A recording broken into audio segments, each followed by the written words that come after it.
ਸਤਿ ਸ਼੍ਰੀ ਅਕਾਲ। ਤੁਸੀਂ ਜੁੜੇ ਹੋਏ ਹੋ ਪੰਜਾਬੀ ਰੇਡੀਓ ਐਸਏ ਦੇ ਨਾਲ ਤੇ ਮੈਂ ਹਾਂ ਪ੍ਰਵੀਨ ਸ਼ਰਮਾ ਲੈ ਕੇ ਹਾਜ਼ਰ ਹਾਂ ਪ੍ਰੋਗਰਾਮ ਖਬਰ ਤੇ ਨਜ਼ਰ।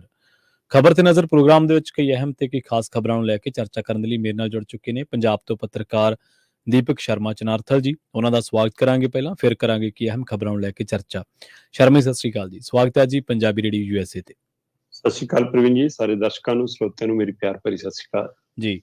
ਪ੍ਰੋਗਰਾਮ ਖਬਰ ਤੇ ਨਜ਼ਰ ਅੱਜ ਸਾਲ 2023 ਦੀ 13 ਮਾਰਚ ਦਾ ਪ੍ਰੋਗਰਾਮ ਹੈ ਤੇ ਅੱਜ ਦਿਨ ਸੋਮਵਾਰ ਹੈ। ਪ੍ਰੋਗਰਾਮ ਨੂੰ ਸਪਾਂਸਰ ਕਰਦੇ ਨੇ ਖਾਲਸਾ ਇੰਸ਼ੋਰੈਂਸ ਏਜੰਸੀ ਵਾਲੇ, ਜਿਨ੍ਹਾਂ ਤੋਂ ਤੁਸੀਂ ਹਰ ਤਰੀਕੇ ਦੀ ਇੰਸ਼ੋਰੈਂਸ ਲੈ ਸਕਦੇ ਹੋ। ਇੰਸ਼ੋਰੈਂਸ ਬਾਰੇ ਪਤਾ ਕਰਨ ਦੇ ਲਈ ਇਹਨਾਂ ਦਾ ਨੰਬਰ ਹੈ 408-272-2500। ਕਵਰ ਕੈਲੀਫੋਰਨੀਆ, ਓਬਾਮਾ ਕੇਅਰ ਤੇ ਮੈਡੀਕੇਅਰ ਨੂੰ ਲੈ ਕੇ ਅਮਰੀਕਾ ਭਰ ਦੇ ਵਿੱਚ ਇਹ ਸੇਵਾਵਾਂ ਦਿੰਦੇ ਨੇ। ਇਹਨਾਂ ਸੇਵਾਵਾਂ ਦਾ ਲਾਭ ਉਠਾਉਣ ਦੇ ਲਈ ਤੇ ਪਾਲਿਸੀ ਦੇ ਵਿੱਚ ਚੇਂਜ ਕਰਵਾਉਣ ਦੀ ਲਈ ਜਾਂ ਹੋਰ ਜਾਣਕਾਰੀਆਂ ਲੈਣ ਦੇ ਲਈ ਅੱਜ ਹੀ ਡਾਇਲ ਕਰੋ 408-272-2500। ਟਰਕੀਅਨ ਇਮੀਗ੍ਰੇਸ਼ਨ ਲਾ ਫਰਮ ਵਾਲੇ ਜੇ ਟਰਕੀਅਨ ਅਟਾਰਨੀ ਟਰਕੀਅਨ ਦੇ ਨਾਲ ਤੁਸੀਂ ਯੂਐਸ ਇਮੀਗ੍ਰੇਸ਼ਨ ਬਾਬਤ ਕੋਈ ਵੀ ਸਲਾਹ ਕਰਨੀ ਹੈ, ਕੋਈ ਸਵਾਲ ਪੁੱਛਣਾ ਹੈ ਤੇ ਉਹਨਾਂ ਦਾ ਨੰਬਰ ਹੈ 4159090503। Gurdeep Singh Birdi Clovis, Satnam Singh Shergill Selma, Jagtar Singh Anandpuri Fremont, Surjit Singh Chahal Yuba City, Gurdeep Singh Gill ਤੇ ਪਰਿਵਾਰ Yuba City, Mandeep Singh, Sarabjit Kaur San Jose, Manjit Singh San Jose, ਅਬੇ ਸੈਕਰਾਮੈਂਟੋ। ਇਹਨਾਂ ਸਾਰੇ ਹੀ ਸਪਾਂਸਰਸ ਦਾ ਬਹੁਤ ਬਹੁਤ ਧੰਨਵਾਦ। ਤੇ ਜੇਕਰ ਤੁਸੀਂ ਵੀ ਇਹਨਾਂ ਪ੍ਰੋਗਰਾਮਾਂ ਨੂੰ ਸਪਾਂਸਰ ਕਰਨਾ ਚਾਹੁੰਦੇ ਹੋ ਤਾਂ ਸਟੂਡੀਓ ਦਾ ਨੰਬਰ ਹੈ 408-272-5200। ਸ਼ਰਮਾ ਜੀ, ਖਬਰਾਂ ਦੀ ਸ਼ੁਰੂਆਤ ਕਰੀਏ ਰਾਜਧਾਨੀ ਦਿੱਲੀ ਦੀ ਸਿਆਸਤ ਤੋਂ। ਕੇਜਰੀਵਾਲ ਨੂੰ ਲੈ ਕੇ ਕਈ ਸਵਾਲ ਖੜੇ ਹੋ ਰਹੇ ਨੇ। ਤੁਸੀਂ ਪਿਛਲੇ ਪ੍ਰੋਗਰਾਮਾਂ ਦੇ ਵਿੱਚ ਦੱਸਿਆ ਸੀਗਾ ਕਿ ਜਾਂਚ ਪੜਤਾਲ ਦੀ ਜਿਹੜੀ ਗੱਲ ਹੈ ਉਹ ਕੇਜਰੀਵਾਲ ਤੱਕ ਵੀ ਅੱਪੜ ਸਕਦੀ ਹੈ ਤੇ ਏਜੰਸੀਆਂ ਉਹਦੇ ਕੋਲੋਂ ਵੀ ਪੁੱਛ ਪੜਤਾਲ ਕਰ ਸਕਦੀਆਂ ਨੇ। ਹੁਣ ਇੱਕ ਸਵਾਲ ਪੈਦਾ ਹੋ ਗਿਆ ਕਿ ਕੇਜਰੀਵਾਲ ਕੋਲੇ ਕੋਈ ਮਹਿਕਮਾ ਕਿਉਂ ਨਹੀਂ ਹੈ? ਇਹ ਵੀ ਇੱਕ ਸਵਾਲ ਹੈ ਤੇ ਇਹਦਾ ਕੋਈ ਰਾਜ਼ ਵੀ ਖੁੱਲਿਆ ਜੀ? ਪ੍ਰਵੀਨ ਜੀ, ਬਿਲਕੁਲ ਅਰਵਿੰਦ ਕੇਜਰੀਵਾਲ ਹੋਰੀ ਆਪਣੇ ਆਪ ਨੂੰ ਕੱਟੜ ਇਮਾਨਦਾਰ ਦੱਸਦੇ ਨੇ ਜੀ, ਜਦੋਂ ਕਿ ਇਮਾਨਦਾਰ ਆਪਣੇ ਆਪ 'ਚ ਸੰਪੂਰਨ ਪਰਿਭਾਸ਼ਾ ਹੈ ਤੇ ਉਹ ਕੱਟੜ ਲਾਉਣਾ ਆਪਣੇ ਆਪ 'ਚ ਇੱਕ ਮਤਲਬ ਇੱਕ ਨਵੀਂ ਇਹ ਪਰਿਭਾਸ਼ਾਵਾਂ ਘੜੀਆਂ ਜਾਂਦੀਆਂ ਨੇ। ਹਾਂਜੀ ਸੋ ਉਸ ਤਰ੍ਹਾਂ ਉਹ ਕਹਿੰਦੇ ਮੈਂ ਕੱਟੜ ਇਮਾਨਦਾਰ ਹਾਂ। ਪਰ ਜਿਹੜਾ ਹਵਾਲਾ ਆਉਂਦਾ ਹੈ ਉਹ ਹਵਾਲਾ ਆਉਂਦਾ ਹੈ ਕਿ ਤੁਸੀਂ ਦੇਸ਼ ਭਰ ਦੇ ਮੁੱਖ ਮੰਤਰੀਆਂ ਕਨੀ ਝਾਤ ਮਾਰ ਕੇ ਦੇਖੋ ਪ੍ਰਵੀਨ ਜੀ।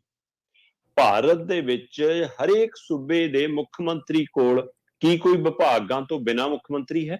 ਨਹੀਂ ਹੈਗਾ। ਜੇ ਮੁਖੀ ਆਪਣੇ ਕੋਲ ਕੋਈ ਮਹੱਤਵਪੂਰਨ ਵਿਭਾਗ ਨਹੀਂ ਰੱਖ ਸਕਦਾ ਜੀ, ਫਿਰ ਮਤਲਬ ਮੁਖੀ ਕਾਹਦਾ? ਉਹ ਗਵਾਹੀ ਕਾਹਦੀ ਕਰ ਰਿਹਾ? ਪਰ ਦਿੱਲੀ ਦੇ ਵਿੱਚ ਬਣੀ ਹੋਈ ਅਰਵਿੰਦ ਕੇਜਰੀਵਾਲ ਦੀ ਸਰਕਾਰ ਇੱਕੋ ਇੱਕ ਅਜਿਹੀ ਸਰਕਾਰ ਹੈ ਜਿੱਥੇ ਮੁੱਖ ਮੰਤਰੀ ਕੋਲੇ ਕੋਈ ਵਿਭਾਗ ਨਹੀਂਗਾ। ਠੀਕ ਹੈ। ਤੇ ਤੁਸੀਂ ਵੰਡ ਦਾ ਤਰੀਕਾ ਦੇਖਦਾ ਜਦੋਂ ਮੈਂ ਹੈਰਾਨ ਹੁੰਨਾ ਕਿ ਮੁੱਖ ਮੰਤਰੀ ਕੋਲ ਇੱਕ ਵਿਭਾਗ ਨਹੀਂ, ਉਪ ਮੁੱਖ ਮੰਤਰੀ ਕੋਲ 33 ਚੋਂ 18 ਵਿਭਾਗ ਨੇ।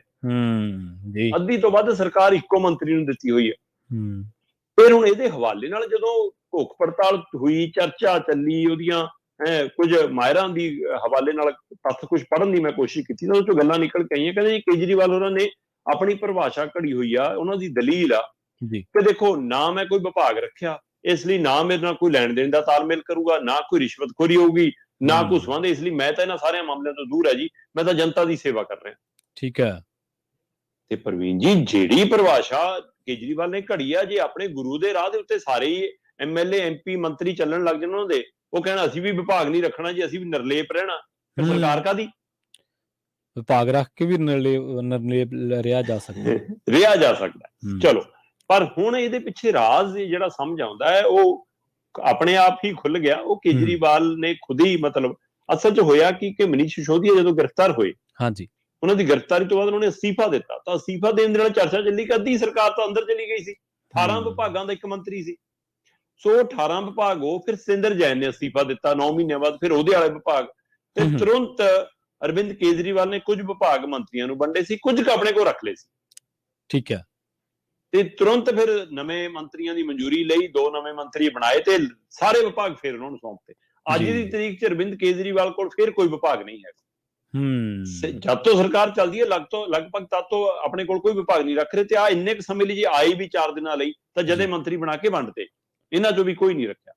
ਹੁਣ ਇਹਦੇ ਪਿੱਛੇ ਮਤਲਬ ਕਿ ਜਿਹੜੇ ਤਕਨੀਕੀ ਮਾਹਰ ਨੇ ਉਹ ਕਹਿੰਦੇ ਜੀ ਤੁਸੀਂ ਝਾਤ ਮਾਰ ਕੇ ਦੇਖ ਲਓ ਕਿ ਜੇ ਚੰਦ ਦਿਨ ਇਹਦੇ ਕੋਲ ਕੋਈ ਵਿਭਾਗ ਰਿਹਾ ਵੀ ਕੇਜਰੀਵਾਲ ਕੋਲ ਤਾਂ ਇਹਨਾਂ ਦਿਨਾਂ 'ਚ ਵੀ ਇਹਨੇ ਕੋਈ ਕਾਗਜ਼ ਤੇ ਕਿਸੇ ਦਸਤਖਤ ਤੇ ਕਿਸੇ ਫੈਸਲੇ ਤੇ ਸਾਈਨ ਨਹੀਂ ਕੀਤੇ, ਉਹਨੇ ਗਰੰਟੀ ਆ। ਅਸੀਂ ਵੀ ਇਹ ਕੀ ਪਹਿਲੂ ਆ ਜੀ? ਕਹਿੰਦੇ ਅਰਵਿੰਦ ਕੇਜਰੀਵਾਲ ਸਿਆਸਤਦਾਨ ਬਾਅਦ ਚੋਂ ਬਣਿਆ ਜੀ, ਰਸਮੀ ਤੌਰ ਤੇ ਸਿਆਸੀ ਤਾਂ ਉਹ ਪਹਿਲਾਂ ਹੀ ਹੈ। ਸਿਆਸਤਦਾਨ ਉਹ ਰਸਮੀ ਤੌਰ ਤੇ ਬਾਅਦ ਚੋਂ ਬਣਿਆ, ਪਹਿਲਾਂ ਉਹ ਭਾਰਤ ਸਰਕਾਰ ਦਾ ਇੱਕ ਵੱਡਾ ਅਧਿਕਾਰੀ ਰਿਹਾ, ਤੇ ਵੱਡਾ ਅਧਿਕਾਰੀ ਵੀ ਉਹ ਇਨਕਮ ਟੈਕਸ ਵਿਭਾਗ 'ਚ ਰਿਹਾ। ਤੇ ਇਨਕਮ ਟੈਕਸ ਵਿਭਾਗ ਨੂੰ ਜਦੋਂ ਕੋਈ ਐਕਸ਼ਨ ਲੈਣਾ ਹੁੰਦਾ ਹੈ, ਜਦੋਂ ਕੋਈ ਕਾਰਵਾਈ ਕਰਨੀ ਹੁੰਦੀ ਹੈ, ਤਦ ਉਹਨਾਂ ਦੇ ਕੁਝ ਨਿਯਮਾਵਲੀ ਹੈ। ਉਹ ਨਿਯਮਾਵਲੀ ਤੋਂ ਅਰਵਿੰਦ ਕੇਜਰੀਵਾਲ ਚੰਗੀ ਤਰ੍ਹਾਂ ਵਾਕਿਫ ਹੈ ਜੀ। ਤੇ ਉਸ ਤੋਂ ਵੀ ਬਾਅਦ ਉਹਨੂੰ ਇਹ ਵੀ ਪਤਾ ਹੈ ਕਿ ਇਹ ਵਿਭਾਗ, ਇਹ ਏਜੰਸੀ ਜਿਹੜੀ ਚਾਹੇ ਸੀਬੀਆਈ ਹੈ, ਚਾਹੇ ਈਡੀ ਹੈ, ਜਾਂ ਹੁਣ ਇਨਕਮ ਟੈਕਸ ਹੈ, ਇਹ ਜਦੋਂ ਸਰਕਾਰੀ ਹੁਕਮਾਂ ਨਾਲ ਚੱਲਦੀਆਂ ਨੇ, ਫਿਰ ਉਹ ਨਿਯਮਾਵਲੀ ਦੇ ਉੱਪਰ ਵੀ ਇੱਕ ਕਾਗਜ਼ ਹੋਰ ਚੇਪ ਲਿਆ ਜਾਂਦਾ ਕਿ ਆਹ ਸਰਕਾਰੀ ਹੁਕਮ ਵਾਲਾ ਕਾਗਜ਼ ਹੈ। ਫਿਰ ਇਸ ਲਈ ਕਿਸ ਹੱਦ ਤੱਕ ਜਾਣਾ ਉੱਥੇ ਵੀ ਜਾਇਆ ਜਾਂਦਾ। ਸੋ ਇਸ ਲਈ ਇਹਨਾਂ ਦੋਏ ਨੁਕਤਿਆਂ ਤੋਂ ਅਰਵਿੰਦ ਕੇਜਰੀਵਾਲ ਬਖੂਬੀ ਵਾਕਿਫ ਹੈ। ਇਸ ਲਈ ਉਹਨੂੰ ਪਤਾ ਹੈ ਕਿ ਜੇਕਰ ਮੈਂ ਕਿਸੇ ਵੀ ਕਾਗਜ਼ ਤੇ ਦਸਤਖਤ ਕੀਤੇ ਜੀ, ਕਿਸੇ ਵੀ ਮਾਮਲੇ 'ਚ ਸਹੀ ਪਾਈ, ਕਿਸੇ ਸਮਝੌਤੇ 'ਚ ਮੈਂ ਸ਼ਾਮਲ ਹੋਇਆ, ਕੋਈ ਹੁਕਮ ਮੇਰੇ ਨਾਂ ਥੱਲੇ, ਮੇਰੇ ਦਸਤਖਤਾਂ ਥੱਲੇ ਹੁਕਮ ਜਾਰੀ ਹੋਏ, ਤਾਂ ਇੱਕ ਕਾਗਜ਼ੀ ਦਸਤਾਵੇਜ਼ੀ ਰੂਪ ਤੇ ਮੇਰਾ ਪ੍ਰੂਫ ਬਣ ਜਾਊਗਾ। ਇਸ ਲਈ ਮੈਂ ਕੋਈ ਵਿਭਾਗ ਹੀ ਨਾ ਰੱਖਾਂ, ਮੈਂ ਕੋਈ ਫੈਸਲਾ ਹੀ ਨਾ ਲਵਾਂ, ਮੈਂ ਕਿਤੇ ਦਸਤਖਤ ਨਾ ਕਰਾਂ, ਮੇਰੀ ਕੋਈ ਚਿੱਠੀ ਪੱਤਰ ਦਾ ਆਦਾਨ ਪ੍ਰਦਾਨ ਨਾ ਹੋਵੇ, ਕਾਗਜ਼ਾਂ ਦੇ ਉੱਤੇ ਮੇਰੇ ਵੱਲੋਂ ਲਿਖੇ ਕੋਈ ਅੱਖਰ ਨਾ ਹੋਣ, ਜਿਹਦੇ ਕਾਰਨ ਮੈਂ ਇਨਕਮ ਟੈਕਸ ਦੀ ਰਡਾਰ ਤੇ ਜਾਂ ਏਜੰਸੀਆਂ ਦੀ ਰਡਾਰ ਤੇ ਹੀ ਨਾ ਆਵਾਂ। ਇਹ ਬਚਣ ਦਾ ਫਾਰਮੂਲਾ ਕਹਿੰਦੇ ਉਹਨੇ ਕੱਢਿਆ। ਕੀ ਬਾਤ ਜੀ। ਇਸ ਲਈ ਕਹਿੰਦੇ ਉਹ ਵਿਭਾਗ ਨਹੀਂ ਰੱਖਣਾ ਚਾਹੁੰਦਾ, ਤੇ ਉਹ ਕਹਿੰਦਾ 33 ਵਿਭਾਗ ਮਨੀਸ਼ ਸਿਸੋਦੀਆ ਰੱਖੇ, ਫਸੂ ਤਾਂ ਮਨੀਸ਼ ਸਿਸੋਦੀਆ ਫਸੂ, ਮੈਂ ਥੋੜਾ ਫਸੂ। 33 ਚੋਂ 18 ਉਹਨੂੰ ਦੇਤੇ ਜੀ। ਪਰ ਹੁਣ ਜਿਹੜਾ ਮਸਲਾ ਹੈ, ਉੱਥੇ ਆ ਕੇ ਫਿਰ ਮਸਲਾ ਖੜਾ ਕਿ ਇਹ ਸਭ ਦੇ ਬਾਵਜੂਦ ਵੀ ਹੁਣ ਅਰਵਿੰਦ ਕੇਜਰੀਵਾਲ ਨੂੰ ਫਿਕਰਮੰਦੀ ਖਾ ਰਹੀ ਹੈ ਕਿ ਕੀ ਇਹ ਜਾਂਚ ਮੇਰੇ ਤੱਕ ਆਏਗੀ, ਕਿਉਂਕਿ ਉਹਦੇ ਹੀ ਅਧਿਕਾਰੀ ਮਨੀਸ਼ ਸਿਸੋਦੀਆ, ਜਿਹੜਾ ਅਰਵਿੰਦ ਕੇਜਰੀਵਾਲ ਦਾ ਖਾਸਮ ਖਾਸ ਹੈ, ਔਰ ਮਨੀਸ਼ ਸਿਸੋਦੀਆ ਦਾ ਖਾਸਮ ਖਾਸ ਅਧਿਕਾਰੀ ਜਿਹਨੇ ਸਾਰੇ ਰਾਜ ਕਹਿੰਦੇ ਉਗਲੇ ਨੇ ਹੁਣ ਸੀਬੀਆਈ ਕੋਲ, ਉਹ ਤੁਹਾਨੂੰ ਹੁਣ ਈਡੀ ਨੇ ਲੈ ਲਿਆ ਰਡਾਰ ਦੇ ਉੱਤੇ ਇਹਨਾਂ ਨੂੰ, ਆਪਣਾ ਮਨੀਸ਼ ਸਿਸੋਦੀਆ ਨੂੰ। ਸੋ ਉੱਥੇ ਕਾਫੀ ਕੁਝ ਖੁੱਲ ਜਾਣਾ। ਫਿਰ ਉਹ ਦਸਤਾਵੇਜ਼ ਕਿਆ ਬੈਠਕ ਅਰਵਿੰਦ ਕੇਜਰੀਵਾਲ ਦੇ ਘਰੇ ਹੋਈ, ਮਨੀਸ਼ ਸਿਸੋਦੀਆ ਸਤਿੰਦਰ ਜੈਨ ਦੀ ਹਾਜ਼ਰੀ 'ਚ ਹੋਈ, ਉੱਥੇ ਤੈਅ ਹੋਇਆ 5% ਤੋਂ ਕਮਿਸ਼ਨ 12% ਕਰ ਦਿਓ ਜੀ, ਮੂੰਹਜ਼ਬਾਨੀ ਹੁਕਮ ਹੋਏ ਜੀ, ਇੰਨਾ ਫੰਡ ਰੱਖਣਾ ਜੀ, ਇੰਨੇ ਆ ਕਰਨਾ, ਆ ਜਿਹੜੀਆਂ ਕਾਰਵਾਈਆਂ ਹੋਈਆਂ। ਫਿਰ ਉਸ ਦੇ ਦੌਰਾਨ ਕਹਿੰਦੇ ਜਸਤਿੰਦਰ ਜੈਨ ਉੱਥੇ ਮੌਜੂਦ ਸੀ, ਉਹ ਸਟੇਜ ਠੱਗ ਜਾਂ ਅੰਦਰ ਬੈਠਾ ਸਾਰਾ ਕੁਝ ਖੁਲਾਸੇ ਕਰ, ਹੁਣ ਵੀ ਉਹ ਕਹਿੰਦਾ ਉਹੀ ਕਹੀ ਜਾਂਦੇ ਨੇ ਮਨੀਸ਼ ਸਿਸੋਦੀਆ ਦੀ ਜਾਨ ਨੂੰ ਖਤਰਾ ਹੈ, ਉਹ ਤਾਂ VIP ਸੈੱਲ 'ਚ ਰੱਖਿਆ ਜੀ। ਜੀ। ਸੋ ਇਸ ਲਈ ਜਿਹੜੀਆਂ ਆਹ ਸਾਰੀਆਂ ਜਾਣਕਾਰੀਆਂ, ਤੱਥ, ਹਵਾਲੇ, ਬਿਆਨ, ਸਰਕਾਰੀ ਗਵਾਹ ਬਣ ਕੇ ਉਹ ਸਾਰਾ ਕੁਝ ਕੇਜਰੀਵਾਲ ਦੇ ਨੇੜੇ ਘੇਰਾ ਕੱਸਿਆ ਜਾ ਰਿਹਾ, ਜਿਹੜਾ ਉਹ ਕੇਜਰੀਵਾਲ ਦੀ ਫਿਕਰਮੰਦੀ ਹੈ ਕਿ ਮੈਂ ਤਾਂ ਵਿਭਾਗ ਵੀ ਨਹੀਂ ਰੱਖਿਆ, ਮੈਂ ਕੋਈ ਦਸਤਖਤ ਵੀ ਨਹੀਂ ਕੀਤੇ, ਕਦੇ ਕੋਈ ਸਮਝੌਤਾ ਵੀ ਨਹੀਂ ਕੀਤਾ, ਕਿਸੇ ਨਾਲ ਕੋਈ ਲੈਣ ਦੇਣ ਦੇ ਕਾਗਜ਼ੀ ਸਬੂਤ ਵੀ ਨਹੀਂ ਹੈਗੇ, ਫਿਰ ਵੀ ਮੇਰੇ ਆਲੇ ਦੁਆਲੇ ਸਕੰਜਾ ਕੱਸਿਆ। ਕੀ ਇਹੀ ਡਰ ਅਰਵਿੰਦ ਕੇਜਰੀਵਾਲ ਨੂੰ ਰਾਜਸਥਾਨ ਲੈ ਗਿਆ? ਕੀ ਇਸੇ ਕਾਰਨ ਉਹ ਰਾਜਸਥਾਨ ਗਏ ਨੇ? ਤੇ ਦੇਖੋ ਜੀ, ਯਾਦ ਕਰੋ, ਗੁਜਰਾਤ 'ਚ ਤੁਸੀਂ ਜੇ ਜਿੱਤੇ ਹੋ, ਮੇਰੇ ਕਰਕੇ ਜਿੱਤੇ ਹੋ, ਮੈਂ ਆਇਆ ਸੀ, ਮੈਂ ਰਾਜਸਥਾਨ 'ਚ ਵੀ ਤੁਹਾਨੂੰ ਜਿਤਾ ਸਕਦਾ, ਮੈਂ ਆ ਰਿਹਾ। ਕਿਉਂਕਿ ਬੀਜੇਪੀ ਦੇ ਲਈ ਹਿਮਾਚਲ ਜਿੱਤਣਾ ਜ਼ਰੂਰੀ ਨਹੀਂ ਸੀ, ਬੀਜੇਪੀ ਦੇ ਲਈ ਗੁਜਰਾਤ ਜਿੱਤਣਾ ਜ਼ਰੂਰੀ ਸੀ।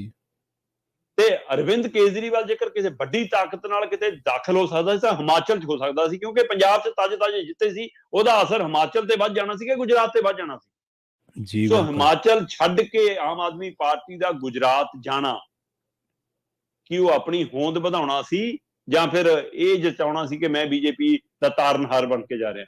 ਭਗਵੰਤ ਮਾਨ ਕੱਲ ਮੈਂ ਸੁਣ ਰਿਹਾ ਸੀ, ਰਾਜਸਥਾਨ 'ਚ ਬੋਲ ਰਹੇ ਸੀ, ਕਹਿੰਦੇ ਪੰਜਾਬ ਦੇ ਵਿੱਚ ਤਾਂ ਆਮ ਆਦਮੀ ਪਾਰਟੀ 92 ਸੀਟਾਂ ਲੈ ਗਈ, ਪਰ ਬੀਜੇਪੀ ਦੀ ਤਾਂ MLA ਇੰਨੇ ਆਏ ਨੇ ਕਿ ਸਕੂਟਰ ਤੇ ਬੈਠ ਕੇ ਚਲੇ ਜਾਇਆ ਕਰ। ਤੇ ਫਿਰ ਗੁਜਰਾਤ 'ਚ ਆਪਣੇ ਵੀ ਸਕੂਟਰ ਵਾਲੇ ਹੀ ਨੇ ਭਾਈ ਜੀ, ਆਪ ਨੂੰ ਇਹ ਵੀ ਯਾਦ ਰੱਖਣਾ ਚਾਹੀਦਾ। ਚਲੋ ਇਹ ਵੱਖਰੀ ਗੱਲ ਹੈ ਕਿ ਪਹਿਲੀ ਵਾਰ ਲੜੇ, ਖਾਤਾ ਖੁੱਲਿਆ, ਪਰ ਉੱਥੇ ਫਾਇਦਾ ਕਿਹਨੂੰ ਹੋਇਆ? ਓਵੈਸੀ ਦੀ ਭੂਮਿਕਾ ਕਿਹਨੇ ਨਿਭਾਈ? ਇਹ ਚਰਚਾ ਹੈ। ਹੁਣ ਇਸੇ ਤਰ੍ਹਾਂ ਰਾਜਸਥਾਨ ਜਾਣਾ, ਕੀ ਇਹ ਮਨਸ਼ਾ 2024 ਚ ਕੇਜਰੀਵਾਲ ਨੂੰ ਆਪਣੇ ਕੱਦ ਵਧਾਉਣ ਦੀ ਮਨਸ਼ਾ ਹੈ, ਜਾਂ ਸੱਚਮੁੱਚ ਉੱਥੇ ਵੀ ਬੀਜੇਪੀ ਨੂੰ ਫਾਇਦਾ ਦੇ ਕੇ ਕਹਿਣਾ ਚਾਹੁੰਦਾ ਕਿ ਦੇਖੋ ਮੈਂ ਤੁਹਾਨੂੰ ਬਚਾਉਣਾ, ਤੁਸੀਂ ਮੈਨੂੰ ਬਚਾ ਕੇ ਰੱਖਿਓ ਏਜੰਸੀਆਂ ਤੋਂ? ਕੀ ਇਹ ਸੁਨੇਹਾ ਹੈ? ਸੋ ਇਸ ਗੱਲ ਦੀ ਖੂਬ ਚਰਚਾ ਹੈ ਕਿ ਵਿਭਾਗ ਕੋਲ ਨਾ ਰੱਖਣ ਦੇ ਪਿੱਛੇ ਰਾਜ ਇਹ ਹੈ ਕਿ ਮੈਂ ਕਾਗਜ਼ੀ ਦਸਤਾਵੇਜ਼ੀ ਤੌਰ ਤੇ ਕਿਸੇ ਸਬੂਤਾਂ 'ਚ ਨਾ ਫਸਾਂ, ਤੇ ਇੱਥੇ ਹੁਣ ਰਾਜਸਥਾਨ ਜਾਣ ਪਿੱਛੇ ਵੀ ਹੈ ਕਿ ਬੀਜੇਪੀ ਨੂੰ ਬਚਾ ਦੇਵਾਂ, ਤੇ ਬੀਜੇਪੀ ਦੀ ਜੇ ਸਰਕਾਰ ਉੱਥੇ ਆ ਗਈ ਤਾਂ ਸ਼ਾਇਦ ਮੇਰਾ ਬਚਾਅ ਹੋ ਜਾਵੇ। ਕੀ ਇਹ ਕੋਈ ਗੁਪਤ ਸਮਝੌਤਾ ਚੱਲ ਰਿਹਾ, ਪਹਿਲਾਂ ਗੁਜਰਾਤ ਤੇ ਹੁਣ ਰਾਜਸਥਾਨ? ਸੋ ਇਹਦੀਆਂ ਚਰਚਾਵਾਂ ਖੂਬ ਨੇ ਸਿਆਸੀ ਗਲਿਆਰਿਆਂ 'ਚ ਪ੍ਰਵੀਨ ਜੀ। ਵੈਸੇ ਬਹੁਤ ਘੱਟ ਲੋਕ ਇਹ ਜਿਹੇ ਹੁੰਦੇ ਸ਼ਰਮਾ ਜੀ ਜਿਹੜੇ ਸਿਆਸੀ ਪਾਵਰ ਵੀ ਵਰਤਦੇ ਆ ਤੇ ਮਹਿਕਮਾ ਵੀ ਕੋਈ ਨਹੀਂ ਰੱਖਦੇ, ਬਹੁਤ ਘੱਟ ਲੋਕ ਐਸੇ ਹੁੰਦੇ ਆ। ਇੱਧਰ ਆਪਣੇ ਪੰਜਾਬ ਦੇ ਵਿੱਚ ਵੇਖ ਲਓ, ਬਾਦਲ ਪਰਿਵਾਰ ਦੀ ਇਸੇ ਕਰਕੇ ਆਲੋਚਨਾ ਹੁੰਦੀ ਰਹੀ ਕਿ ਭਾਈ ਸਭ ਤੋਂ ਜ਼ਿਆਦਾ ਮਹਿਕਮੇ ਇਹਨਾਂ ਕੋਲੇ। ਚਲ ਇਹ ਸਿਆਸਤ ਦੇਖਦੇ ਆ ਕਿਹਨੂੰ ਕਿਵੇਂ ਕਿਸ ਤਰੀਕੇ ਦੀ ਰਾਸ ਆਉਂਦੀ ਹੈ। ਤੇ ਸ਼ਰਮਾ ਜੀ ਆਪਾਂ ਅਗਲੀ ਖਬਰ ਦੇ ਵੱਲ ਵਧ ਗਏ। ਤੁਸੀਂ ਜ਼ਿਕਰ ਕੀਤਾ ਸੀਗਾ ਭਾਜਪਾ ਦੇ ਤਾਰਨਹਾਰ ਦਾ, 2024 ਦੀ ਇਲੈਕਸ਼ਨਸ ਹੁਣ ਆਏ ਖੜੇ ਨੇ, ਸਿਰ ਤੇ ਹੀ ਨੇ ਇੱਕ ਤਰੀਕੇ ਨਾਲ, ਜਿਹੜੇ ਤਰੀਕੇ ਨਾਲ ਪਾਰਟੀਆਂ ਭੱਜ ਨੱਸ ਕਰ ਰਹੀਆਂ ਨੇ। ਮੋਦੀ ਨੂੰ ਸਤਾਉਣ ਲੱਗ ਪਿਆ 2024 ਦਾ ਡਰ, ਤੇ ਯਾਦ ਆਏ ਨੇ ਵਾਜਪਾਈ। ਪ੍ਰਵੀਨ ਜੀ, ਭਾਰਤੀ ਜਨਤਾ ਪਾਰਟੀ ਗਰੰਟਰ ਲੈ ਕੇ ਚੱਲ ਰਹੀ ਆ ਕਿ ਜਦੋਂ ਤੱਕ ਸਾਡੇ ਕੋਲ ਮੋਦੀ ਨਾਮ ਦਾ ਚਿਹਰਾ ਹੈਗਾ, ਠੀਕ ਹੈ, ਤਦ ਤੱਕ ਸਾਨੂੰ ਚੋਣਾਂ 'ਚ ਕੋਈ ਨਹੀਂ ਹਰਾ ਸਕਦਾ। ਠੀਕ ਹੈ। ਕਿਉਂਕਿ ਉਹਨਾਂ ਨੂੰ, ਚਾਹੇ ਵੱਡੀ ਹਾਈ ਕਮਾਨ ਹੈ ਉਹਨਾਂ ਦੀ, ਚਾਹੇ ਵੱਡੇ ਲੀਡਰ ਨੇ, ਚਾਹੇ ਸੂਬਿਆਂ ਦੇ ਲੀਡਰ ਨੇ, ਚਾਹੇ ਸਥਾਨਕ ਵਰਕਰ ਆ, ਉਹਨਾਂ ਨੂੰ ਲੱਗਦਾ ਕਿ ਮੋਦੀ ਦੇ ਹੱਥ ਜਦੋਂ ਮਾਈਕ ਆ ਗਿਆ ਤਦ ਉਹ ਮੰਤਰ ਮੁਗਧ ਹੋ ਕੇ ਲੋਕ ਸੁਣਦੇ ਨੇ ਜੀ। ਜਦੋਂ ਮੋਦੀ ਕੈਮਰੇ ਮੂਹਰੇ ਆ ਗਿਆ ਤਦ ਉਹਦੀਆਂ ਤਸਵੀਰਾਂ ਐਕਟਰਾਂ ਵਾਂਗ ਵਾਇਰਲ ਹੋ ਜਾਂਦੀਆਂ ਨੇ, ਫੋਟੋ ਖਿਚਾਉਣ ਦੇ ਇੰਨੇ ਮਾਹਰ ਨੇ। ਸੋ ਚਰਚਾ 'ਚ ਰਹਿਣ, ਤਸਵੀਰਾਂ ਵਿਕਣ, ਨਾਮ ਵਿਕਣ, ਬੋਲੀ ਵਿਕਣ, ਇਹਦੇ ਲਈ ਕਹਿੰਦੇ ਮੋਦੀ ਹੈਗਾ ਸਾਡੇ ਕੋਲ। ਸੋ ਬੀਜੇਪੀ ਨਿਸ਼ਚਿੰਤ ਹੋ ਕੇ ਚੱਲ ਰਹੀ ਹੈ, ਠੀਕ ਹੈ, 2024 ਲਈ ਨਿਸ਼ਚਿੰਤ ਹੋ ਕੇ। ਕਾਰਨ ਪ੍ਰਵੀਨ ਜੀ, ਉਹਦੇ ਪਿੱਛੇ ਉਹਨਾਂ ਕੋਲ ਲੌਜਿਕ ਹੈ। ਉਹ ਕਹਿੰਦੇ ਜਦੋਂ ਕਿਸੇ ਸੂਬੇ ਦੀ ਚੋਣ ਆਉਂਦੀ ਆ, ਕੋਈ ਵਿਧਾਨ ਸਭਾ ਦੀ ਚੋਣ ਆਉਂਦੀ ਆ, ਅਸੀਂ ਉਹ ਚੋਣ ਵੀ ਮੋਦੀ ਦੇ ਨਾਂ ਤੇ ਲੜਦੇ ਹਾਂ। ਉਹ ਤਾਂ ਕਹਿੰਦੇ ਅਸੀਂ ਤਾਂ ਹੁਣ MC, ਮੇਅਰ ਤੱਕ ਦੀਆਂ, ਨਗਰ ਨਿਗਮ ਤੱਕ ਦੀਆਂ ਚੋਣਾਂ ਮੋਦੀ ਦੇ ਨਾਂ ਤੇ ਲੜਦੇ ਹਾਂ ਜੀ। ਤੇ ਇਹ ਤਾਂ ਚੋਣਾਂ ਹੀ ਮੋਦੀ ਲਈ ਨੇ। 2024 ਤਾਂ ਲੜਨਾ ਹੀ ਅਸੀਂ ਇਹਦੇ ਨਾਂ ਤੇ, ਇਸੇ ਨੂੰ ਪ੍ਰਧਾਨ ਮੰਤਰੀ ਬਣਾਉਣਾ ਜੇ ਅਸੀਂ ਜਿੱਤ ਗਏ। ਫਿਰ ਜੇ ਅਸੀਂ ਬਾਕੀ ਚੋਣਾਂ ਇਹਦੇ ਚਿਹਰੇ ਤੇ ਲੜ ਸਕਦੇ ਹਾਂ, ਜਦੋਂ ਇਹਦੀ ਉਹ ਚੋਣ ਹੈ ਤੇ ਇਹਦੀ ਉਹ ਚਿਹਰਾ ਹੈ, ਤਾਂ ਫਿਰ ਸਾਨੂੰ ਕਾਹਦਾ ਫਿਕਰ ਕਹਿੰਦੇ। ਸੋ ਇਸ ਲਈ ਐਕਟੀ ਪਾਰਟੀ ਕਹਿੰਦੇ ਕਿ ਅੰਡਰ, ਕੀ ਕਹਿੰਦੇ ਹੁੰਦੇ ਨੇ, ਗਰੰਟਡ ਲੈ ਕੇ ਚੱਲ ਰਹੀ ਹੈ ਨਾ ਜੀ, ਕਿ ਹਾਂ ਇਹ ਤਾਂ ਗਰੰਟਡ ਆ ਸਾਡਾ। ਸੋ ਇਸ ਨੂੰ ਹਵਾਲੇ ਨੂੰ ਦੇਖਦੇ ਹੋਏ ਕਹਿੰਦੇ ਨਰਿੰਦਰ ਮੋਦੀ ਜੀ ਫਿਕਰਮੰਦ ਹੋ ਗਏ। ਠੀਕ ਹੈ, ਫਿਕਰਮੰਦੀ ਐਸੀ ਕਿ ਉਹਨਾਂ ਨੂੰ ਵਾਜਪਾਈ ਤੱਕ ਯਾਦ ਆ ਗਿਆ। ਅਸਲ 'ਚ ਪ੍ਰਵੀਨ ਜੀ, ਕੋਰ ਕਮੇਟੀ ਦੀ ਬੈਠਕ ਸੀ ਜੀ। ਕੋਰ ਕਮੇਟੀ ਦੀ ਬੈਠਕ ਦੇ ਵਿੱਚ ਆਉਣ ਵਾਲੀਆਂ ਸੂਬਿਆਂ ਦੀਆਂ ਚੋਣਾਂ, ਚਾਹੇ ਉਹ ਮੱਧ ਪ੍ਰਦੇਸ਼ 'ਚ ਨੇ, ਚਾਹੇ ਉਹ ਰਾਜਸਥਾਨ 'ਚ ਨੇ, ਚਾਹੇ ਉਹ ਕਰਨਾਟਕਾ ਨੇ, ਚਾਹੇ ਉਹ ਛੱਤੀਸਗੜ੍ਹ ਨੇ, ਉਹਨਾਂ ਚੋਣਾਂ ਨੂੰ ਲੈ ਕੇ ਚਰਚਾ ਹੋਈ। ਠੀਕ ਹੈ। ਖਾਸ ਕਰ ਪਤਾ ਲੱਗ ਰਿਹਾ ਮੱਧ ਪ੍ਰਦੇਸ਼ ਔਰ ਰਾਜਸਥਾਨ ਦੀਆਂ ਚੋਣਾਂ ਨੂੰ ਲੈ ਕੇ ਬੀਜੇਪੀ ਬਹੁਤ ਗੰਭੀਰ ਆ, ਪੂਰੀ ਤਿਆਰੀ ਆ। ਸੋ ਉਹ ਸਾਰੀਆਂ ਚਰਚਾਵਾਂ ਜਦੋਂ ਹੋਈਆਂ, ਉਸ ਦੌਰਾਨ 24 ਦੀ ਚਰਚਾ ਵੀ ਛਿੜ ਗਈ ਜੀ। ਤੇ ਕਹਿੰਦੇ ਕੋਰ ਕਮੇਟੀ ਦੀ ਬੈਠਕ 'ਚ ਲੀਡਰ ਬੋਲੀ ਗਏ, ਨਰਿੰਦਰ ਮੋਦੀ ਚੁੱਪ ਕਰਕੇ ਸੁਣੀ ਗਏ। ਠੀਕ ਹੈ। ਤੇ ਜਦੋਂ ਸਾਰੇ ਬੋਲ ਹਟੇ ਤੇ ਬਾਕੀਆਂ ਲਈ ਉਹਨਾਂ ਨੇ ਕਹਿੰਦੇ ਸੰਖੇਪ ਦੇ ਵਿੱਚ 1.5 ਤੋਂ 2 ਮਿੰਟ ਦੀ ਕੋਈ ਟਿੱਪਣੀ ਕੀਤੀ। ਉਹ ਤੋਂ ਬਾਅਦ ਰਾਜਨਾਥ ਸਿੰਘ ਨੂੰ, ਉਹ ਤੋਂ ਬਾਅਦ JP ਨੱਡੇ ਨੂੰ, ਔਰ ਅਮਿਤ ਸ਼ਾਹ ਤਾਂ ਬਿਲਕੁਲ ਨਾਲੇ ਬੈਠੇ ਸੀ ਜੀ। ਇਹਨਾਂ ਤਿੰਨਾਂ ਨੂੰ ਕਿਹਾ ਕਿ ਕੁਰਸੀ ਮਾੜੀ ਜੀ ਨੇੜੇ ਕਰ। ਠੀਕ ਹੈ। ਇਹਨਾਂ ਤਿੰਨਾਂ ਨਾਲ ਕਹਿੰਦੇ ਨਰਿੰਦਰ ਮੋਦੀ ਨੇ ਨਿੱਜੀ ਤੌਰ ਤੇ ਘੁਸਰ-ਮੁਸਰ ਕੀਤੀ ਤੇ ਉਹ ਘੁਸਰ-ਮੁਸਰ 'ਚ ਕਹਿੰਦੇ ਨਿਕਲ ਕੇ ਆਇਆ ਕਿ ਜਿਵੇਂ ਮੈਂ ਗੱਲਾਂ ਸੁਣ ਰਿਹਾ ਆਪਣੇ ਲੀਡਰਾਂ ਦੀਆਂ, ਤੇ ਇਹਨਾਂ ਨੂੰ ਤਾਂ ਲੱਗ ਰਿਹਾ ਕਿ 24 'ਚ ਵੀ ਆਪਣੀ ਸਰਕਾਰ ਬਣੀ ਹੋਈ ਹੈ। ਕਹਿੰਦੇ ਬੇਸ਼ੱਕ ਇਹ ਤੁਹਾਨੂੰ ਸਾਰਿਆਂ ਨੂੰ ਲੱਗਦਾ ਹੈ, ਇਹ ਮੀਡੀਆ ਨੂੰ ਲੱਗਦਾ ਹੈ, ਇਹ ਦੇਸ਼ ਨੂੰ ਲੱਗਦਾ ਹੈ ਕਿ ਵਿਰੋਧੀ ਧਿਰ ਹੈ ਹੀ ਨਹੀਂ। ਠੀਕ ਹੈ। ਵਿਰੋਧੀ ਧਿਰ ਕੋਲ ਕੋਈ ਚਿਹਰਾ ਹੀ ਨਹੀਂ। ਤੇ ਉਹਨਾਂ ਤਿੰਨਾਂ ਨੂੰ ਕਿਹਾ, ਕਹਿੰਦੇ ਯਾਦ ਕਰੋ ਵਾਜਪਾਈ ਜੀ ਦਾ ਦੌਰ। ਅੱਛਾ। ਕਹਿੰਦੇ 2004 ਦਾ ਦੌਰ ਸੀਗਾ ਮੇਰਾ ਖਿਆਲ। 2004 ਦੀਆਂ ਚੋਣਾਂ ਦੇ ਦੌਰਾਨ ਕਹਿੰਦੇ ਕਿ ਹੋਇਆ ਕੀ ਸੀਗਾ, ਅਸੀਂ ਸ਼ਾਈਨਿੰਗ ਇੰਡੀਆ ਦਾ ਨਾਅਰਾ ਦਿੱਤਾ। ਸ਼ਾਈਨਿੰਗ ਇੰਡੀਆ ਦਾ ਨਾਅਰਾ ਵੀ ਚੱਲਿਆ ਤੇ ਵਾਜਪਾਈ ਦਾ ਚਿਹਰਾ ਵੀ ਚੱਲਿਆ। ਤੇ ਚੋਣਾਂ ਅਸੀਂ ਕਹਿੰਦੇ ਇਸ ਚੱਕਰ 'ਚ ਛੇਤੀ ਵੀ ਕਰਾ ਲੀਆਂ ਕਿ ਲਓ ਜੀ ਆਪਾਂ ਤਾਂ ਜਿੱਤੇ ਪਈਆਂ। ਤੇ ਕਹਿੰਦੇ ਨਤੀਜੇ ਕੀ ਆਏ, ਨਾ ਵਿਰੋਧੀ ਧਿਰ ਉਸ ਸਮੇਂ ਸੀ, ਨਾ ਚਿਹਰਾ ਸੀ, ਨਾ ਪ੍ਰਧਾਨ ਮੰਤਰੀ ਦਾ ਉਮੀਦਵਾਰ ਐਲਾਨਿਆ ਸੀ ਕੋਈ, ਤਾਂ ਵੀ ਕਹਿੰਦੇ ਕਾਂਗਰਸ ਜਿੱਤ ਗਈ ਤੇ ਮਨਮੋਹਨ ਸਿੰਘ ਪ੍ਰਧਾਨ ਮੰਤਰੀ ਬਣ ਗਏ। ਇੱਕ ਵਾਰ ਨਹੀਂ, 2 ਵਾਰ ਬਣੇ ਲਗਾਤਾਰ ਜੀ। ਸੋ ਇਸ ਲਈ ਨਰਿੰਦਰ ਮੋਦੀ ਕਹਿੰਦੇ ਭਲੇਖੇ 'ਚ ਨਾ ਰਹੋ ਕਿ ਵਿਰੋਧੀ ਧਿਰ 'ਚ ਕੋਈ ਨਹੀਂ ਹੈਗਾ, 24 ਆਪਣੇ ਲਈ ਆਸਾਨ ਨੀਗਾ, ਸੁੱਤੇ ਨਾ ਰਹੋ। ਸੋ ਇਸ ਲਈ ਆਪਣੇ ਰਾਜਨੀਤਿਕ ਹਥਿਆਰ, ਆਪਣੇ ਰਾਜਨੀਤਿਕ ਤੀਰ ਕਮਾਨ, ਆਪਣੀਆਂ ਸਰਕਾਰੀ ਯੋਜਨਾਵਾਂ, ਆਪਣੀਆਂ ਲੋਕ ਲਵਾਊ ਯੋਜਨਾਵਾਂ ਤੇ ਵੰਡ ਪਾਊ ਨੀਤੀਆਂ ਨੂੰ ਹੋਰ ਧਾਰ ਕਰ ਲੋ ਜੀ। ਸੋ ਇਸ ਲਈ ਕਹਿੰਦੇ ਉਚੇਚੇ ਤੌਰ ਤੇ ਨਰਿੰਦਰ ਮੋਦੀ ਨੇ ਰਾਜਨਾਥ ਸਿੰਘ, ਜਿਹੜੇ ਕਿਸੇ ਸਮੇਂ ਉਹਨਾਂ ਦੇ ਵਿਰੋਧੀ ਖੇਮੇ 'ਚੋਂ ਮੰਨੇ ਜਾਂਦੇ ਰਹੇ ਨੇ ਪਾਰਟੀ ਦੇ ਅੰਦਰ ਜੀ, ਬਿਲਕੁਲ ਅੱਜ ਕੱਲ ਉਹ ਬਿਲਕੁਲ ਖਾਸਮ ਖਾਸ ਨੇ, ਕਿਉਂਕਿ ਲਗਭਗ ਇਕੱਲੇ ਪੈ ਗਏ ਨੇ। ਅਰੁਣ ਜੇਤਲੀ ਦੇ ਜਾਣ ਤੋਂ ਬਾਅਦ, ਸੁਸ਼ਮਾ ਸਵਰਾਜ ਦੇ ਜਾਣ ਤੋਂ ਬਾਅਦ ਲਗਭਗ ਇਹਨਾਂ ਦਾ ਖੇਮਾ ਕੱਲਾ ਰਹਿ ਸੀ। ਇਸ ਲਈ ਇਹਨਾਂ ਨੇ ਮੈਨੂੰ ਲੱਗਦਾ ਸਰੈਂਡਰ ਕਰ ਦਿੱਤਾ ਕਿ ਲਓ ਭਾਈ ਮੈਂ ਹੁਣ ਮੋਦੀ ਵਾਲੇ ਖੇਮੇ 'ਚ। ਸੋ ਅਜੇ ਵੀ ਗਡਕਰੀ ਨੂੰ ਇਸ ਖੇਮੇ ਦੇ ਵਿੱਚ ਇੱਕ ਵਿਰੋਧੀ ਧਿਰ ਵਜੋਂ ਮੰਨਿਆ ਜਾਂਦਾ ਅੰਦਰ। ਇਸ ਲਈ ਸ਼ਾਇਦ ਗਡਕਰੀ ਦੀ ਕੁਰਸੀ ਨੇੜੇ ਨਹੀਂ ਆਈ ਜੀ।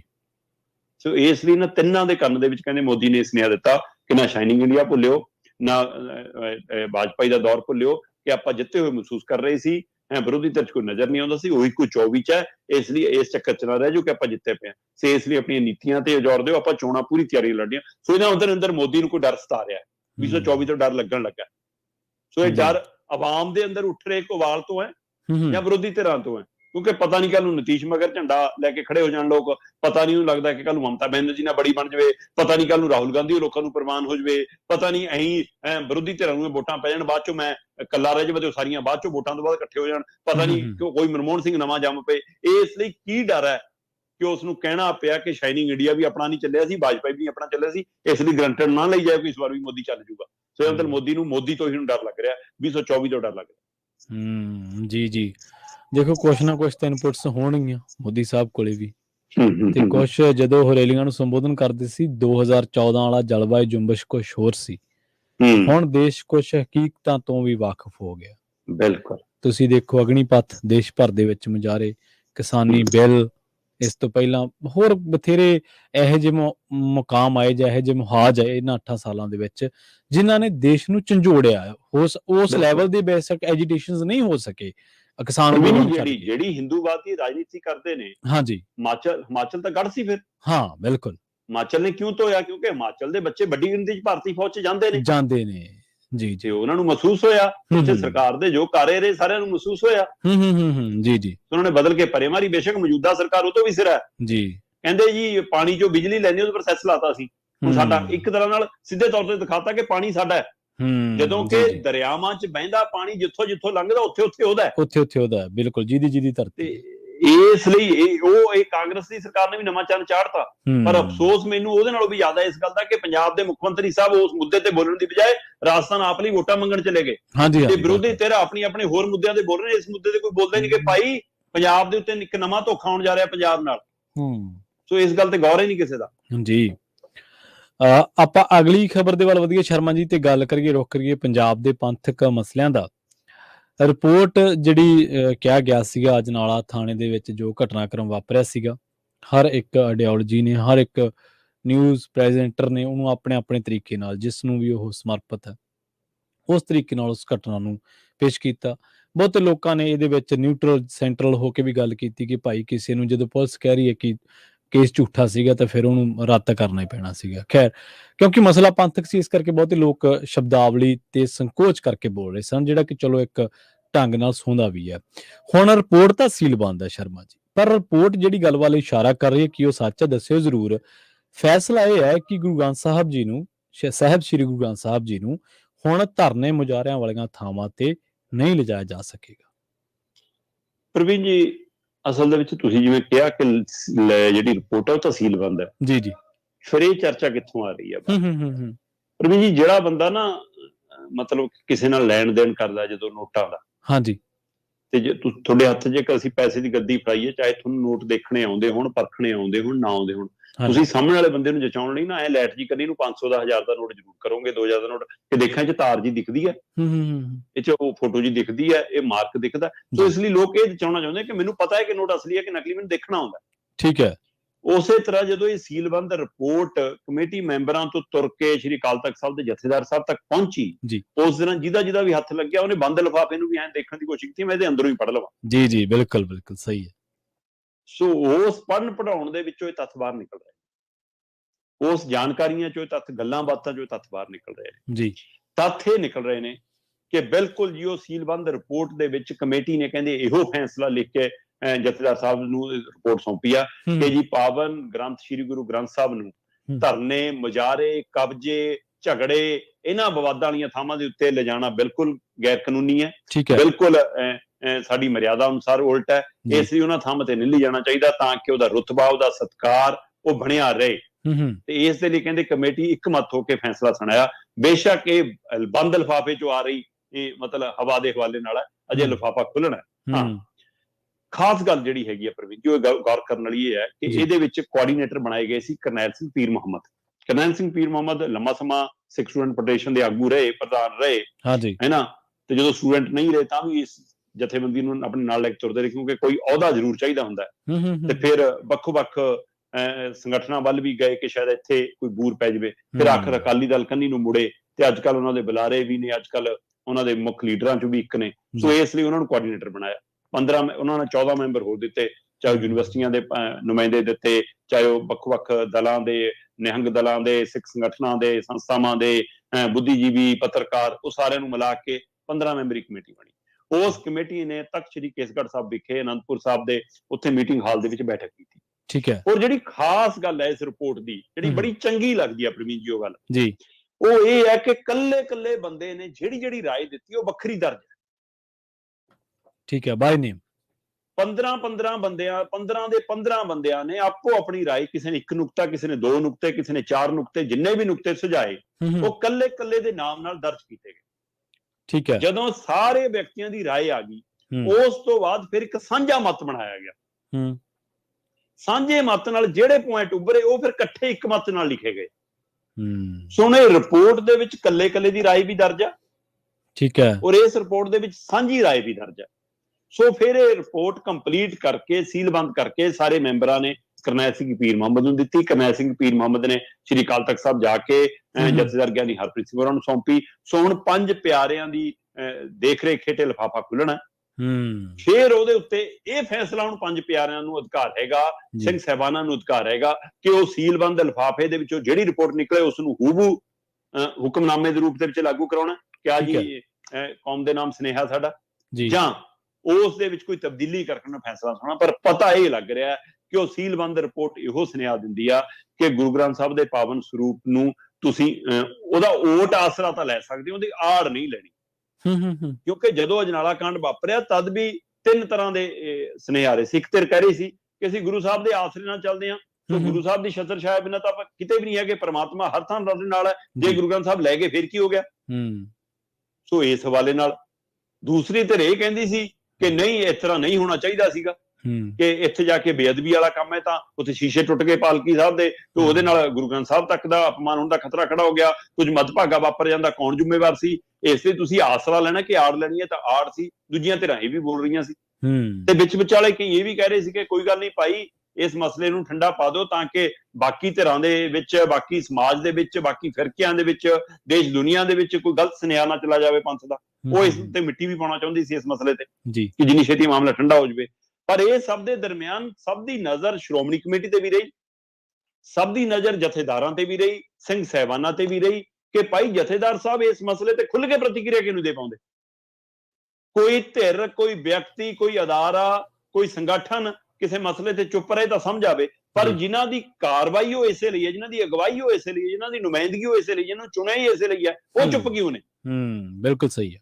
ਤੇ ਫਿਰ ਜਦੋਂ ਇਹ ਰੋਸਾ ਪਨਪਣ ਲੱਗਿਆ, ਉਹਦੇ ਵਿੱਚੋਂ ਫਿਰ ਇੱਕ ਕਮੇਟੀ ਜਨਮੀ ਔਰ ਕਮੇਟੀ ਚੋਂ ਫਿਰ ਇਹ ਰਿਪੋਰਟ ਤਿਆਰ ਹੋਈ। ਰਿਪੋਰਟ ਚੋਂ ਹੁਣ ਸੀਲਬੰਦ ਹੈ, ਪਰ ਚਰਚਾ ਇਹ ਹੈ ਕਿ ਉਹ ਸੀਲਬੰਦ ਰਿਪੋਰਟ ਨੇ ਇਹੀ ਕਿਹਾ ਕਿ ਸ੍ਰੀ ਗੁਰੂ ਗ੍ਰੰਥ ਸਾਹਿਬ ਜੀ ਦੇ ਪਾਵਨ ਸਰੂਪ ਨੂੰ ਧਰਨੇ, ਮੁਜ਼ਾਹਰੇ, ਕਬਜ਼ੇ ਵਾਲੀਆਂ ਥਾਵਾਂ ਤੇ ਲਿਜਾਣਾ ਮਰਿਆਦਾ, ਗੁਰੂ ਮਰਿਆਦਾ ਅਨੁਸਾਰ ਸਹੀ ਨੀਗਾ। ਸੋ ਇਸ ਲਈ ਉਹਦਾ ਓਟ ਆਸਰਾ ਲਿਓ, ਆੜ ਨਾ ਲਿਓ। ਅਜਿਹਾ ਫੈਸਲਾ ਕਹਿੰਦੀ ਕਮੇਟੀ ਨੇ ਸੁਣਾਇਆ। ਪਰ ਹੁਣ ਜਥੇਦਾਰ ਸਾਹਿਬਾਨ, 5 ਸਿੰਘ ਸਾਹਿਬਾਨ ਕੀ ਫੈਸਲਾ ਸੁਣਾਉਂਦੇ, ਇਹਦੇ ਪਰ ਨਜ਼ਰ ਰਹੇਗੀ ਜਦੋਂ ਲਿਫਾਫਾ ਖੁੱਲੇਗਾ। ਜੀ ਅਗਲੀ ਖਬਰ ਦੇ ਵੱਲ ਵਧੀਏ ਸ਼ਰਮਾ ਜੀ, ਤੇ ਗੱਲ ਕਰੀਏ ਵਿਜੀਲੈਂਸ ਦੀ। ਕੁਲਦੀਪ ਵੈਦ, ਗੁਰਪ੍ਰੀਤ ਕਾਂਗੜ ਤੇ ਸਤਕਾਰ ਕੌਰ ਗਹਿਰੀ, ਤਿੰਨਾਂ ਤੇ ਕਹਿੰਦੇ ਹੁਣ ਵਿਜੀਲੈਂਸ ਨੇ ਸ਼ਿਕੰਜਾ ਕੱਸ ਦਿੱਤਾ। ਬਿਲਕੁਲ ਜੀ, ਪੰਜਾਬ ਦੇ ਅੰਦਰ ਵਿਜੀਲੈਂਸ ਹੋਈ ਪਈ ਆ। ਜਿੰਨੀ ਭਗਵੰਤ ਮਾਨ ਦੀਆਂ ਚਰਚਾਵਾਂ ਆਉਂਦੀਆਂ ਉਨੀ ਵਿਜੀਲੈਂਸ ਦੀਆਂ ਆਉਂਦੀਆਂ ਬਰਾਬਰ। ਸੋ ਇਹ ਨਹੀਂ ਪਤਾ ਹੁਣ ਵਿਜੀਲੈਂਸ ਪਹਿਲਾਂ ਫੈਸਲਾ ਕਰਦੀ ਹੈ ਫਿਰ ਭਗਵੰਤ ਮਾਨ ਦੱਸਦੀ ਜਾਂ ਭਗਵੰਤ ਮਾਨ ਜੀ ਦੇ ਹੁਕਮਾਂ ਤੇ, ਕਿਉਂਕਿ ਜਿਵੇਂ ਭਗਵੰਤ ਮਾਨ ਜੀ ਕਹਿੰਦੇ ਮੈਂ ਕਿਹਾ ਸੀਗਾ ਕਿ ਮੂੰਹ ਨੇਰੇ ਚੱਕ ਲਿਓ ਸਾਧੂ ਨੂੰ, ਜਾਂ ਚੰਨੀ ਦੀ ਗੱਲ ਉਹ ਅੰਦਰ ਦੱਸ ਗਏ ਸੀਗੇ, ਉਹ ਤੋਂ ਬਾਅਦ ਦੂਏ ਦੇ ਲੁੱਕ ਆਊਟ ਨੋਟਿਸ ਦੀ ਚਰਚਾ ਆ ਗਈ। ਸੋ ਜਿਵੇਂ ਉਹ ਵਿਧਾਨ ਸਭਾ ਵਿੱਚ ਉਹਨਾਂ ਨੇ ਚੰਨੀ ਦਾ ਨਾਂ ਲਿਆ, ਸ਼ਾਇਦ ਉਸ ਸਮੇਂ ਕਿਸੇ ਦਾ ਧਿਆਨ ਹੀ ਨਹੀਂ ਗਿਆ ਇਸ ਗੱਲ ਵੱਲ। ਸੋ ਪਰ ਦੂਏ ਦਿਨ ਪਤਾ ਲੱਗਿਆ ਜਦੋਂ ਲੁੱਕ ਆਊਟ ਨੋਟਿਸ, ਜਦ ਕਿ ਹੁਣ ਕਹਿੰਦੇ ਲੁੱਕ ਆਊਟ ਨੋਟਿਸ ਅਸੀਂ ਪਹਿਲਾਂ ਕੱਢਿਆ ਵਾ ਜੀ 3 ਦਿਨ ਦਾ। ਚੰਨੀ ਕਹਿੰਦਾ ਜੀ ਮੈਂ ਤਾਂ ਟਿਕਟ ਰੱਦ ਤਾਂ ਹੀ ਕਰਾਈ ਹੈ ਕਿ ਭਾਈ ਮੈਂ ਨਹੀਂ ਜਾਂਦਾ ਕਿਤੇ। ਇਹ ਤਾਂ ਹੁਣ ਚੰਨੀ ਹੋਰ ਵੀ ਮੈਨੂੰ ਲੱਗਦਾ ਚੀਚੀ ਉਂਗਲੀ ਨੂੰ ਖੂਨ ਲਾ ਕੇ ਸ਼ਹੀਦ ਬਣਨ ਨੂੰ ਫਿਰਦੇ ਆ। ਉਹਨੂੰ ਪਤਾ ਸੀਗਾ ਜੇ ਚਲਾ ਜਾਂਦਾ ਤਾਂ ਏਅਰਪੋਰਟ ਤੇ ਗ੍ਰਿਫਤਾਰੀ ਹੋ ਜਾਣੀ ਸੀ। ਸੋ ਇਸ ਲਈ, ਪਰ ਇਹਦੇ ਵਿੱਚ ਕੋਈ ਦੋ ਰਾਏ ਨਹੀਂਗਾ ਕਿ ਵਿਜੀਲੈਂਸ ਲਗਾਤਾਰ ਅਕਾਲੀ ਲੀਡਰਾਂ ਤੇ, ਲਗਾਤਾਰ ਕਾਂਗਰਸੀ ਲੀਡਰਾਂ ਤੇ, ਅੱਜ ਕੱਲ੍ਹ ਕਾਂਗਰਸੀਆਂ ਚੋਂ ਗਏ ਬੀਜੇਪੀ ਵਾਲੇ ਲੀਡਰਾਂ ਤੇ ਵੀ ਰਡਾਰ ਤੇ ਹੈਗੇ ਨੇ ਉਹ ਸਾਰੇ ਲੀਡਰ। ਕਿਉਂਕਿ ਆਪਾਂ ਕੈਪਟਨ ਅਮਰਿੰਦਰ ਸਿੰਘ ਦੀ ਲਗਾਤਾਰ ਗੱਲ ਕਰ ਰਹੇ ਹਾਂ, ਪਰ ਆ ਗੁਰਪ੍ਰੀਤ ਕਾਂਗੜ ਇਹ ਤਾਂ ਕਾਂਗਰਸ ਚੋਂ ਨਿਕਲ ਕੇ ਹੁਣ ਭਾਜਪਾ ਹੀ ਹੋ ਗਏ ਨੇ। ਤਾਂ ਵੀ ਉਹਨਾਂ ਦੀਆਂ ਪੜਚੋਲ ਸ਼ੁਰੂ ਹੋ ਗਈ, ਉਹਨਾਂ ਦੀ ਪੜਤਾਲ ਸ਼ੁਰੂ ਹੋ ਗਈ ਹੈ, ਉਹਨਾਂ ਨੂੰ ਮਤਲਬ ਨੋਟਿਸ ਜਾਰੀ ਹੋ ਗਿਆ ਹੈ ਨਾ। ਇਸੇ ਤਰ੍ਹਾਂ ਸਤਕਾਰ ਕੌਰ MLA ਰਹੀ ਹੈ ਤੇ ਉਹਨੂੰ ਵੀ ਸੰਮਨ ਜਾਰੀ ਕਰਤੇ ਨੇ ਵਿਜੀਲੈਂਸ ਨੇ। ਜਦੋਂ ਕਿ ਜਿਹੜੇ ਕੁਲਦੀਪ ਸਿੰਘ ਵੈਦ ਨੇ ਉਹਨਾਂ ਤਾਂ ਬਕਾਇਦਾ ਮਤਲਬ ਕਿ ਛਾਪੇਮਾਰੀ ਹੋ ਗਈ ਘਰੇ। ਕੁਲਦੀਪ ਸਿੰਘ ਵੈਦ ਚੇਅਰਮੈਨ ਰਹੇ ਨੇ ਕੈਪਟਨ ਸਰਕਾਰ ਸਮੇਂ।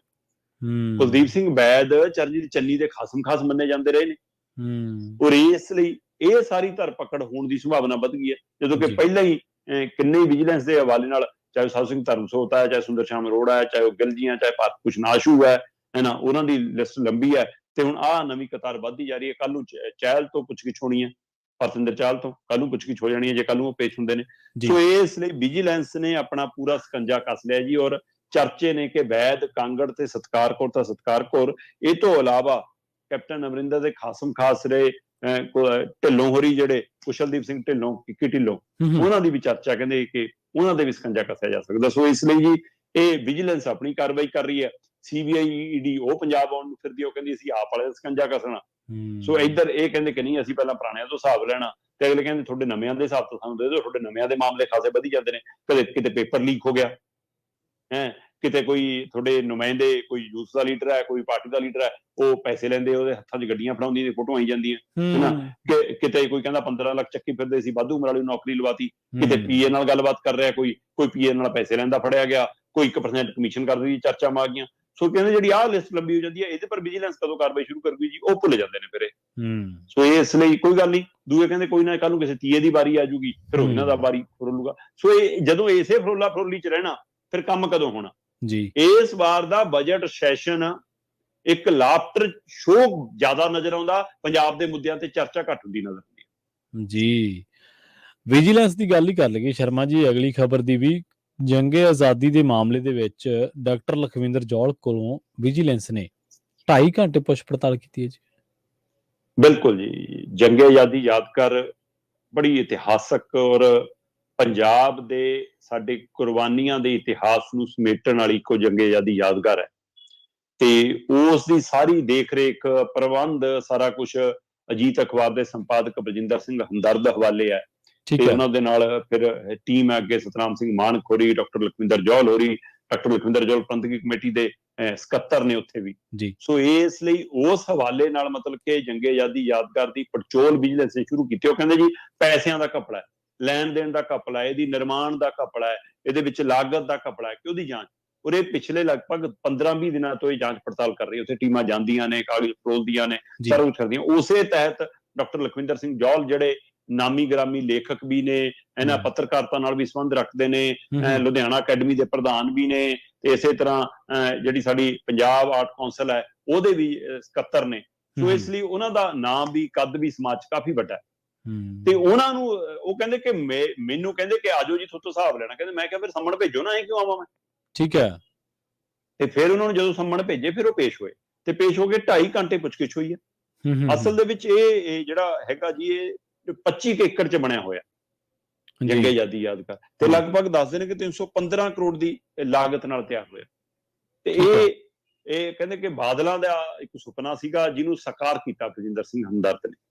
ਠੀਕ ਹੈ। ਤੇ ਇਸ ਲਈ ਕੀ ਇਹ ਅਕਾਲੀ ਦਲ ਨਾਲ ਜੁੜੇ ਹੋਣ ਕਾਰਨ, ਕਿ ਅਕਾਲੀ ਦਲ ਦੀ ਸਰਕਾਰ ਵੱਲੋਂ ਇਹਦੇ ਬਾਰੇ ਸੋਚਿਆ ਗਿਆ ਤੇ ਬਰਜਿੰਦਰ ਸਿੰਘ ਹਮਦਰਦ ਵੱਲੋਂ ਇਸ ਨੂੰ ਪੂਰਾ ਕੀਤਾ ਗਿਆ, ਕਿ ਇਸ ਲਈ ਇਹਦੀ ਪੜਚੋਲ ਹੋ ਰਹੀ ਹੈ, ਕਿ ਇਸ ਕਾਰਨ ਇਹਦੀ ਛਾਣਬੀਨ ਹੋ ਰਹੀ ਹੈ।